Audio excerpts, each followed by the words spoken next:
In today's video, I'm going to teach you how to see completed tasks in Wrike. If you're using Wrike for managing your projects and want to track your completed tasks, it's essential to understand how to navigate and utilize its features effectively. So let's dive right in and simplify this process together. First, you'll want to go ahead and open your preferred web browser. It could be Chrome, Firefox, Safari, whichever one you feel most comfortable using. In the search bar, simply type Wrike and press Enter. This will bring up the search results, and you'll want to click on Wrike's official website, which should be at the top of the list. Once you're on Wrike's homepage, you'll see options to either log in or try Wrike for free if you're not already signed up. Assuming you already have an account, click on Login and enter your login credentials to access your workspace. After successfully logging in, you'll be taken to your dashboard.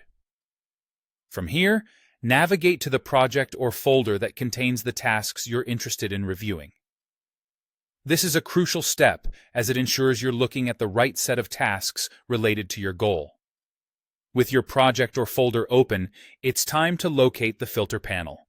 This is typically found at the top of your screen in the toolbar. Wrike's filtering system is incredibly useful for organizing tasks, ensuring nothing falls through the cracks.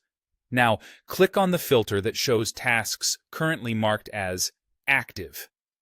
This default view is great for ongoing tasks, but since we want to review completed ones, we'll need to make a change here. To adjust the view, look for an X next to the active filter and click it. Removing this filter allows you to see all tasks within your project, including those marked as completed. This is a simple yet effective way to switch your task view quickly. If you want an even more precise view, you can apply a completed status filter. To do this, check for any available filters or buttons that allow you to specifically display only the completed tasks. This feature is particularly handy if you need to focus solely on what has been accomplished, giving you a clear overview of your project's progress. And there you have it, a straightforward method to see your completed tasks in Wrike. Knowing how to access this information is invaluable for staying on top of your work and ensuring that you celebrate your achievements and move forward effectively. Thank you for joining me today, and I hope this step-by-step guide makes your task management in Wrike a breeze. Be sure to check back for more tutorials on optimizing your workflow.